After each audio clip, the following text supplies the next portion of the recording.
Okay. Dermatology start करते हैं। Dermatology में पहला डिजीज है उर्टिकेरिया हाइव्स। पहले बता दूं, डर्माटोलॉजी के अंदर भी आपने क्लिनिकल डायग्नोस्टिक क्राइटेरिया को फॉलो करना होता है। इन्वेस्टिगेशन आप कुछ कंफ्यूजिंग केसेस के अंदर कराते हैं। सबसे पहला उर्टिकेरिया हाइव्स। जो उर्टिकेरिया हाइव्स में लोकलाइज एडिमा स्वेलिंग आपको देखने को मिलती है। ओके, तो इसमें आपने दो चीज़ों को रट्टा मारना है। दो इंपॉर्टेंट क्लिनिकल फीचर होते हैं। नंबर वन, डर्मेटोग्राफिज्म, यानी जो उर्टिकेरिया होता है, लोकलाइज एरिथीमा स्वेलिंग होती है। ये आपको मैकेनिकल प्रेशर एरियाज में देखने को मिलती है, ट्रंक, डिस्टल एक्सट्रीमिटीज और ईयर्स के अंदर। और जो मोर डिफ्यूज स्वेलिंग है उसको एंजियोडीमा कहते हैं, जो आईजीई की वजह से होता है। और अगर ये कॉम्प्लीमेंट की वजह से हो तो उसको हेरिडेटरी एंजियोडीमा कहते हैं, due to deficiency of C1 inhibitor. और एक और बात रट्टा मार लेना है, इसमें सुपरफिशियल डर्मल एडिमा होता है। सुपरफिशियल डर्मल एडिमा यानी जो एडिमा होता है वो सुपरफिशियल डर्मिस की पेरीवास्कुलर स्पेसेस के अंदर होता है, सुपरफिशियल डर्मिस के अंदर होता है। लेकिन अगर यही एडिमा लोकलाइज ना हो बल्कि ये एपिडर्मिस के अंदर चला जाए, उसके सेल्स के अंदर चला जाए और केराटिनोसाइट्स को सेपरेट कर दे, तो उसको बोलते हैं स्पोंजियोसिस। तो स्पोंजियोसिस आपको देखने को मिलता है एक्जिमा के अंदर। तो उर्टिकेरिया का जो क्लिनिकल फीचर है, डर्मेटोग्राफिज्म, एंजियोएडिमा और सुपरफिशियल एडिमा लोकलाइज होता है। ओके, और इसकी जो मैनेजमेंट है, चूंकि ये हिस्टामिन की वजह से होता है, तो आपने नॉन सीडेटिंग एंटी हिस्टामिन स्टार्ट करानी है। फॉर एग्जांपल H1 ब्लॉकर में लोराटिडीन आ जाएगा, और अगर उससे ठीक नहीं हो रहा तो आपने H2 रिसेप्टर के ऊपर जाना है, सिमिटिडीन। ओके, और जो प्रेसिपिटेटिंग ड्रग है आपने उसको छोड़ देना है। प्रेसिपिटेटिंग ड्रग के अंदर आपकी कौन सी आती है?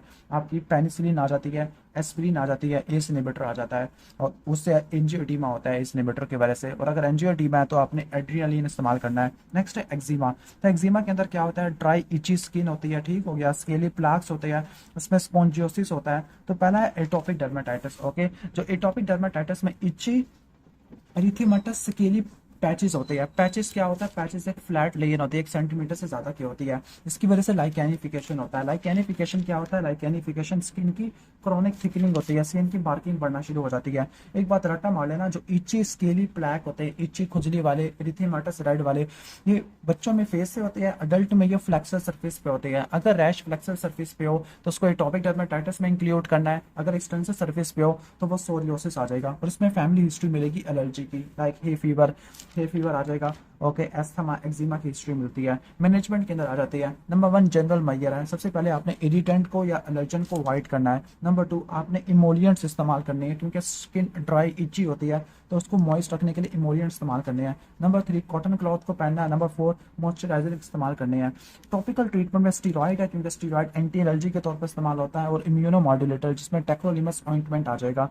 और एडजेंटिव थेरापी के अंदर एंटीबायोटिक्स हैं, सिडेटिंग एंटीहिस्टामिन है। सिडेटिंग एंटीहिस्टामिन नींद को तारीक कर देती है। एक बात रट्टा मार लेना, जो नॉन सिडेटिंग थी ना, लोराटिडीन, वो इस्तेमाल हो रही थी एक्जिमा के अंदर, जबकि सिडेटिंग वाली इस्तेमाल हो रही है जो हाइड्रोक्सीजीन हाइड्रोक्लोराइड है, वो एटोपिक डर्मेटाइटिस में इस्तेमाल हो रही है। लास्ट में पेस्ट बैंडेजिंग है। इसके बाद सिपोरिक डर्मेटाइटिस है, जो मेलासेजिया फर की वजह से होता है। इसमें जो डायग्नोस्टिक क्राइटेरिया होता है, इसमें अडल्ट में डैंड्रफ होता है, ओके, और बच्चों में क्या होता है? क्रेडल क्रैप होता है, स्काल्प के ऊपर थिक क्रस्ट बन जाती होती है। और एक और डिजीज है लीनियर डिजीज। लीनियर डिजीज का मतलब है जो जनरलाइज सिबोरिक डर्मेटाइटिस है, पूरी बॉडी में सिबोरिक डर्मेटाइटिस है, साथ डायरिया है और फेलियर टू थ्राइव है। तो ये पार्किंसन में और HIV में ज्यादा कॉमन होता है। Most common side seborrhoeic dermatitis की, चूंकि डैंड्रफ कराता है या क्रेडल कैप है, तो स्काल्प होता है। Okay, most common. मैनेजमेंट के अंदर आ जाते हैं। मैनेजमेंट के अंदर आपने स्टीरॉइड के ऑइंटमेंट इस्तेमाल करना है, जो हमने पहले पढ़ा था, और टॉपिकल एंटी फंगल क्रीम इस्तेमाल कर दिए, क्योंकि मेलासीजिया फर से होता है। अगर उससे भी ठीक नहीं हो रहा तो 2% सल्फर और 2% सैलिसाइलिक एसिड इस्तेमाल करना है। कीटोकोनाजोल शैम्पू स्काल्प के लिए, और आपने इमोलियंट्स और सूप सब्स्टिट्यूट देनी है। ओके, एजेंटिव ट्रीटमेंट के अंदर। इसके बाद कॉन्टैक्ट डर्मेटाइटिस, इसका मैनेजमेंट वही है जो आपने टॉपिक में पढ़ा है, कि आपने इरिटेंट को, एलर्जन को अवॉइड करना है। टॉपिकल थेरेपी में स्टीरॉइड और टेक्रोलिमास आ जाएगा, और एजेंटिव थेरेपी के अंदर आपके एंटीहिस्टामिन आ जाती होती है, क्योंकि ये कॉन्टैक्ट टाइप और हाइपर सेंसिटिविटी की वजह से होता है। कुछ और हाइपर सेंसिटिविटी डर्मेटाइटिस है, लाइक ग्रेविटेशनल है। ओके, ठीक हो गया। और एक एस्टॉटिक एक्जिमा होता है, जिसको सिनाल एक्जिमा वगैरह कहते हैं। अब आ जाते हैं सोरियोसिस के अंदर। सोरियोसिस के अंदर केराटिनोसाइट की प्रोलिफरेशन बढ़ जाती है इन्फ्लेमेशन और एंजियोजेनेसिस के साथ। ओके, ठीक हो गया। तो इसके क्लिनिकल डायग्नोस्टिक क्राइटेरिया क्या होता है? इसमें साल्मन कलर्ड इरिथेमेटस पैचेस होते हैं, साल्मन कलर्ड इरिथेमेटस प्लाक होते हैं, प्लाक पैचेस नहीं, प्लाक होते हैं, जो कि एलिवेटेड लेजन होते हैं। और सिल्वरी वाइट स्केल है, सबसे की वर्ड है सिल्वरी वाइट स्केल, और साल्मन कलर्ड प्लाक होते हैं। एक्सटेंसिव सरफेस पे होते हैं, लाइक एल्बो नी जॉइंट पे आपको देखने को मिलती है। नेल की चेंजेस होती है, फिंगर नेल की पिटिंग होती है, स्ट्रेप्टोकोकल फेरेंजाइटिस की वजह से होता है। इसमें कोबरनाइजेशन होता है, लाइक रिपीटेड ट्रॉमा की वजह से न्यू प्लाक बनना शुरू हो जाते हैं।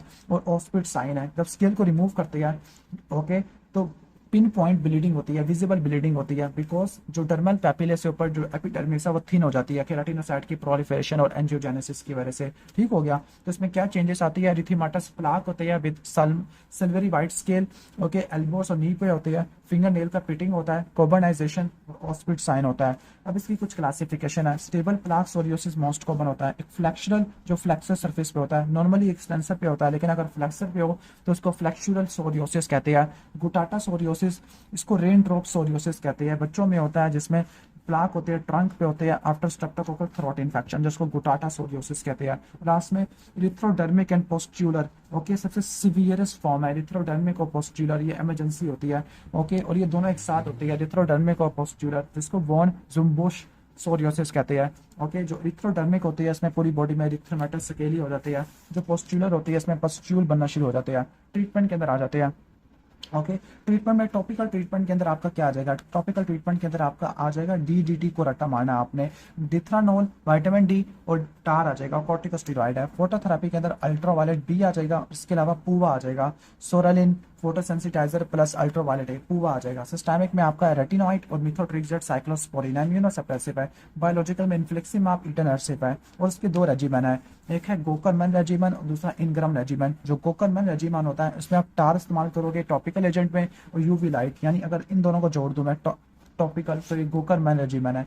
और इनगरम के अंदर क्या होता है, डाइथ्रानोल को अगर मैं जोड़ दूं तो ये क्या बन जाएगा, इनगरम बन जाएगा। ठीक हो गया। तो टॉपिकल और फोटोथेरेपी को TP से रट्टा मार लेना, बाकी सिस्टमिक बायोलॉजिकल इसको इस्तेमाल करते ही करते हैं। इसके बाद इरिथेमा नोडोजम होता है। इरिथेमा नोडोजम पेनिक्यूलाइटिस होता है, like inflammation of dermis and subcutaneous tissue. तो इसमें पेनफुल इरिथेमाटस नोड्यूल होते हैं लोअर लेग के ऊपर। ओके, तो ये मोस्टली ग्रैनुलोमेटस डिजीज की वजह से देखने को मिलता होता है। तो ट्रीटमेंट क्या होता है, पेनफुल है तो आपने एनसेट देने होते हैं, बेड रेस्ट देना है, कंप्रेशन बैंडेजिंग करनी है, नोड्यूल्स है, अंडरलाइन डिजीज को ठीक करना है। अगर रेजिस्टेंट केसेस है तो आपने क्या इस्तेमाल करना है, डेप्सोन, कॉलचिसिन, स्टीरॉयड तो आपने इस्तेमाल करने होते हैं। इसके बाद इरिथेमा मल्टीफॉर्मी है, जिसमें target like diffuse target like lesion आपको देखने को मिलती है। Most common herpes simplex virus है, बाकी भी कुछ कॉजेस होते हैं। इसकी जो सीवियरेस्ट फॉर्म है जो कि म्यूकोक्यूटेनियस होती है, वो स्टीवन जॉनसन सिंड्रोम होती है। अब इसमें एपिडर्मल सेपरेशन होती है less than 10% of the body. Okay, यानी अगर जो टोटल जो बॉडी सरफेस एरिया 10% से कम का है तो वो स्टीवन जॉनसन है, अगर 30 से ज्यादा का है तो वो टॉक्सिक एपिडर्मल नेक्रोलाइसिस है। दोनों life threatening exfoliative mucocutaneous layer है, दोनों में म्यूकोजल इन्वॉल्वमेंट देखने को मिलता है, दोनों में फीवर, स्किन की टेंडरनेस है, बस इसमें हाइपोटेंशन और डिक्रीज कॉन्शियसनेस आ जाएगा। ओके, इसकी बायोप्सी में आपको degeneration of basal layer of epidermis है, जबकि इसकी बायोप्सी में full thickness eosinophilic epidermal necrosis है। ठीक हो गया, उसमें डीजनरेशन है, इसमें एपिडर्मल नेक्रोसिस है, इओसिनोफिलिक। ठीक हो गया, इरिथेमा मल्टीफॉर्मी। तो जो रिकरेंट इरिथेमा मल्टीफॉर्मी है उसके लिए आप ओरल एसाइक्लोविर, क्योंकि एसाइक्लोविर की वजह हर्पीज सिम्प्लेक्स की वजह से होता है। और स्टीवन जॉनसन और टॉक्सिक एपिडर्मल नेक्रोलाइसिस, इसमें आप IVIG इस्तेमाल करोगे, कॉर्टिकोस्टेरॉइड का कोई फायदा नहीं है। इसके बाद आ जाओ pyoderma gangrenosum. Pyoderma gangrenosum, pyoderma that means के पोस्ट्यूल बनना शुरू हो जाएंगे। ओके, गैंग्रीनोसम अल्सरेशन के साथ। ओके, तो अल्सर होते हैं, अल्सर गैंग्रीनस होते हैं और पायोडर्मा होते हैं। गैंग्रीनस का मतलब है bluish black undermine edges, pyoderma मतलब पुरुलेंट सरफेस है, और मोस्ट कॉमनली IBD की वजह से देखने को मिलते हैं। तो इसमें आपने ट्रीटमेंट क्या क्या होता है, ट्रीटमेंट DCT से आपने ठीक करना है, डेप्सोन से ठीक करना है, साइक्लोस्पोरिन और टैक्रोलीमा से आपने ठीक करना होता है DCT से। इसके बाद एक्एंथोसिस नाइग्री कहना है, thick and velvety hyper pigmented skin को, खासतौर पर ये फ्लेक्चर एरिया, फ्लेक्चर एरिया कौन से होती है आपके, ओके, एक्जिला वाला एरिया है, ग्रोइन वाला एरिया है, ओके, एनोजेनिटल रीजन ऑफ एक्जिला पे ज्यादा इन्वॉल्व होता है। अब ये दो टाइप्स का होता है, बिनाइन और मैलिग्नेंट। जो बिनाइन होता है, ओके, यंग इंडिविजुअल में होता है, लाइक चाइल्डहुड प्यूबर्टी में, और ये obesity, diabetes mellitus, pituitary tumour और पाइनियल, यानी अगर हाइपरग्लाइसीमिया हो। और मैलिग्नेंट वाला स्टोमक का जो कैंसर होता है उसमें आपको देखने को मिलता होता है। डर्मेटाइटिस हर्पेटिफॉर्म ये सीलिएक डिजीज में देखने को मिलता है। इसमें इंटेंस इची ब्लिस्टर होते हैं, यानी ये ब्लिस्टरिंग डिजीज है, और ये भी किसको इन्वॉल्व करती है, मेनली एक्सटेंसर सरफेस को इन्वॉल्व करती है, फोर आर्म एल्बो वालों को। और डायरेक्ट इम्यूनोफ्लोरेसेंस कराए तो उसमें आपको ग्रैनुलर डेपोजिट मिलेगी। Okay, granular deposit. और अगर आपको लीनियर डेपोजिट मिले इम्यूनोग्लोबुलिन के along the basement membrane with increase eosinophil in dermis, तो वो क्या होगा, बुल्लस फैम्फिजॉइड है। और अगर आपको फिश नेट पैटर्न देखने को मिले, ओके, ठीक हो गया, तो टॉमस्टन पैटर्न, तो ये किस में होता है आपको, ये आपको देखने को मिलता होता है फैम्फिजियस वल्गैरिस में, लीनियर रेटिकुलर। ओके, ठीक हो गया।